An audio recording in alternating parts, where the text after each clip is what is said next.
سر کمی قلم شد یوی جب پابن یما سر کمی قلم شد یوی جب پابن یما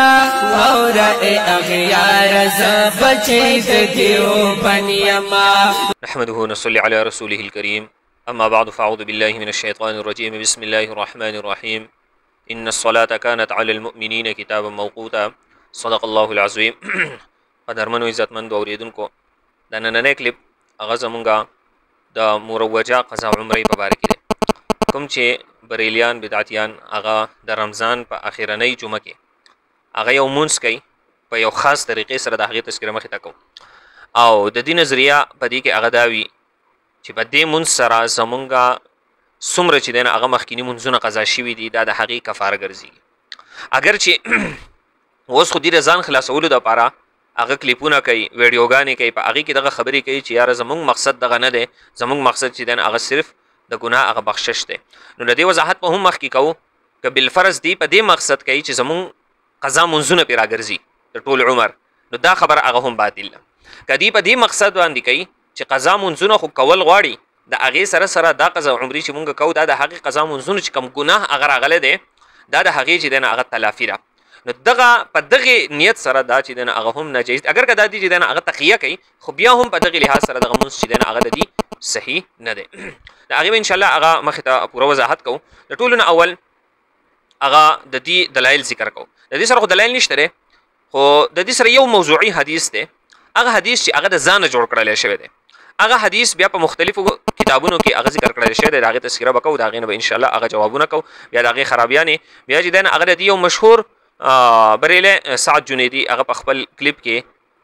په فتاوا علمگیری قاضي خان په هغې باندې دروغ ویلی دي، د هغې جوابونه به انشاءالله د یو څو کلیپونه کوو، په هغې کې به جوابونه هغه هم ذکر کېږي. د ټولو نه اول د دې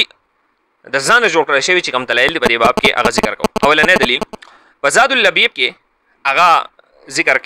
ذکر کړی شوي دي چې فوت شدہ نمازوں کی کفارہ کی نماز کا ذکر شیخ الاسلام والمسلمین رئیس الاولیاء اور بڑے بڑے لوگوں کے پیشوا شیخ رکن الدین کی ان کتابوں میں سے ایک کتاب سے ہے جو کہ سلطان قطب الدین کو تبرک اور ہدیہ پیش کی گئی تھی. اور یہ نماز حضور نبی کریم صلی اللہ علیہ وسلم سے منقول ہے کہ جس شخص کی نماز قضا ہو گئی ہو اور وہ جانتا نہ ہو کہ ان فوت شدہ نمازوں کی تعداد کتنی ہے تو اس کو چاہیے کہ وہ جمعہ کے دن 4 رکعت نفل ایک سلام سے ادا کرے اور ہر رکعت میں سورۃ الفاتحہ کے بعد 7 مرتبہ آیت الکرسی اور 15 مرتبہ سورۃ الکوثر پڑھے. اور امیر المؤمنین حضرت علی رضی اللہ عنہ نے فرمایا کہ میں نے پیغمبر صلی اللہ علیہ وسلم سے سنا ہے کہ اگر 700 سال کی نمازیں بھی قضا ہو گئی ہو تب بھی یہ 4 رکعت ان کا کفارہ بن جاتی ہے. ساتھیوں نے کہا یا رسول اللہ صلی اللہ علیہ وسلم آدمی کی عمر 70 یا 80 سال ہے تو اس نماز کی اس قدر درجہ کا مطلب کیا ہے؟ رسول اللہ صلی اللہ علیہ وسلم نے فرمایا کہ اس کی اور اس کے ماں باپ اور اس کی اولاد کی جو نماز قضا ہو گئی ہو یہ 4 رکعت ان سب کی جانب سے کفارہ بن جاتی ہے اور سب کی جانب سے قبول ہو جاتی ہے.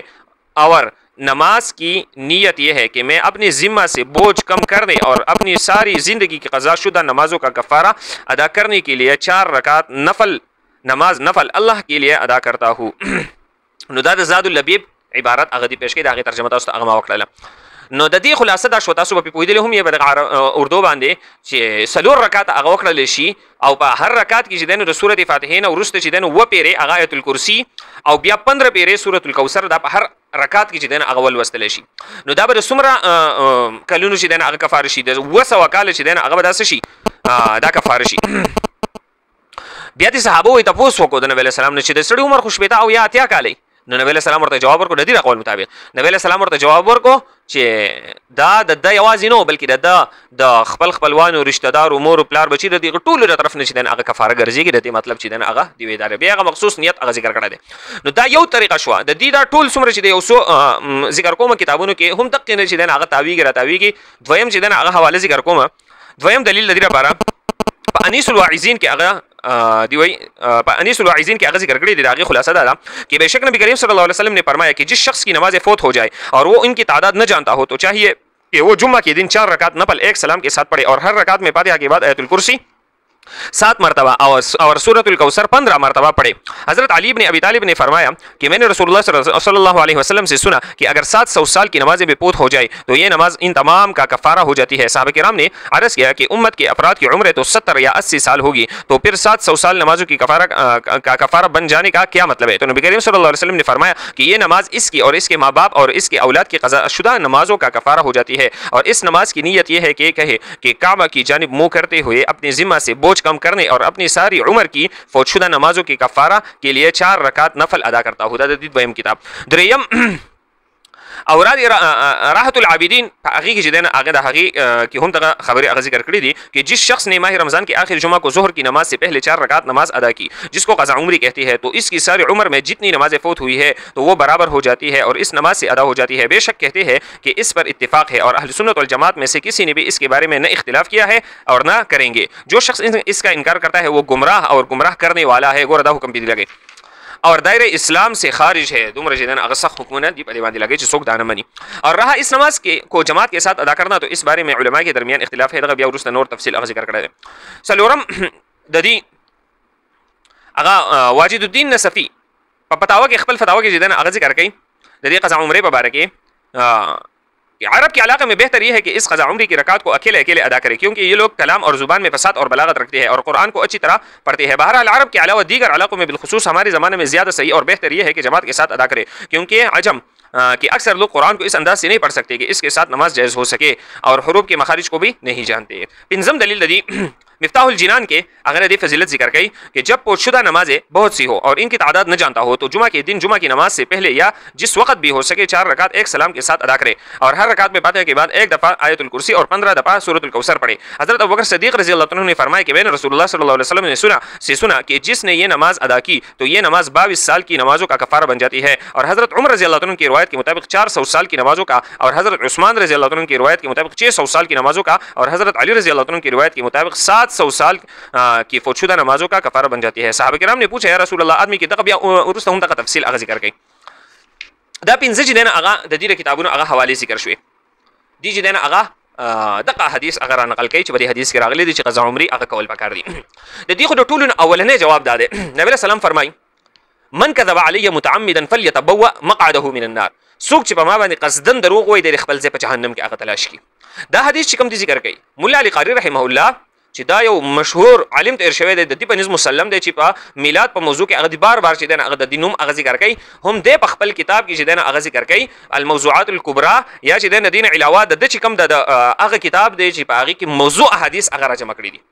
नो अगी के अग जिक्र कई छि दगा हदीस चिकम खलक जिक्र कई द जुमेन औरस्त चिकम द मानजा बारे के अग जिक्र कई दगा हदीस चिदेन अग दजाना जोड़ कर ले शवे दे मुल्ला अली क़ारी रहमहुल्लाह से फरमाई तज़किरतुल मौज़ूआत के अगर फरमाई कि वो हदीस जिसमें यह आता है कि जिस आदमी ने रमज़ान के आखिरी जुमा में फ़र्ज़ नमाजों की क़ज़ा की नीयत से नमाज पढ़ी तो ये नमाज इसकी तमाम पोशुदा नमाजों हत्ता कि 70 साल की नमाजों की तरफ से तलाफ़ी बन जाती है। तो ये हदीस क़तअन बातिल है क्योंकि ये इजमा की मुनाफी है, इसलिए कि इस बात पर इजमा है कि इबादत में से कोई इबादत कई सालों की पोशुदा इबादत के कायम मुकाम नहीं हो सकती। मुल्ला अली क़ारी रहमहुल्लाह ने दी तसरीह कर दी दगा हदीस मौज़ूई है दा रज़ान चिदेन अग जोड़ कर शवे दे और रज़ान चिसोग या हदीस जोड़ के अब नबी सलाम से द हगे निस्बत वकी दगा कस्ते अग खपल से जहन्नम के अग तलाश की नदा चिदेन अगा द हदीस अगा ददी सनदी चिदेन अगा हालत शो ददीना पस चिदेन अगा ददी नूर वजूहात न द्वयमा खबर दगा कम किताबों ने चिदी जिक्र करल दा गैर मशहूर किताबों ने दी और द गैर मशहूर किताब ना अगर फतवा पेश कवल द जमन बनिस्बान जिदन अगर सही ने दी लगता सो दा और इब्न नुजैम मिस्री रहमहुल्लाह बखबल रिसाले के अगर जिक्र कई और द करेंगे अल अशबाह व नज़ायर जिना तखस्सुस के अगर हम पढ़ावीगे नन सबा नो अल अशबाह व नज़ायर द हगे हाशिये के हमवी ने अगर नकल ली चे दे फरमाई बेशक गैर मशहूर किताबों से फतवा देना जायज़ नहीं है। नतीजे कम किताबों ने पेश की अगर गैर मशहूर दी दगरेंगे बतनक़े अल-फतावा हामिदिया के अर्रसाइल वगैरह बदी के अगर हम नकल ली कि गैर मारूफ किताबों से फतवा देना जायज़ नहीं है। नियो द्वयमा खबर अदा शो दी रकम किताबों ने अगर फतवा पेश की दा गैर मारूफ और गैर मशहूर दी द्रियमा खबर अदा द किताबों ने गैर मुअतबर दी और द गैर मुअतबर किताब ने जिदेन अगर फतवा पेश कवल और बिया बद्दी से हालत की अगा द दीन इस्लाम द मुसल्लम क़वाइद ने जिदेन अगर खिलाफ न दबिया हम अगर सही न दी अल्लामा इब्न नुजैम रहमहुल्लाह बखबल रिसाला रफ़ुल ग़िशा अन वक़्त अल-अस्र वल इशा आगे की जो है ना आगा नकल करी कि ऐसे फतावा की नकुल का कोई एतबार नहीं होगा जबकि वो मजहब की नकुल के मुआरिस हो, और फतावा की नकुल की जानिब में ऐलान इस वक्त हो सकता है जबकि कुतुब मजहब की मुखालिफ न पाई जाती हो। और सलोरमा खबर दादा चे दिस यो खबरा पेश कवल चे आगा खसूसन सलोर मजहबों की यो इमाम चे देना दागी तस्कीरा नहीं कड़ी और दागी ने देना आगा हट कर खिलाफ चे देना आगा यो खबर पेश कवल दा चे देना आगा बिया सही न दा सलोर खबरे बदे बावजह बांधे ददीदा कम د ځان جوړ کړل شوی احادیث دي دا چې دنه هغه باطل ګرځيږي د دینه بس هر کله چې د دې احادیث هغه باطل شول نو وس د دغه منس کول چې دنه هغه صحیح دي کنه دي دا کول غواړي کنه غواړي ان شاء الله آینده کلیپونو کې به هغه پوره تفصیل چې دنه هغه ذکر کوو.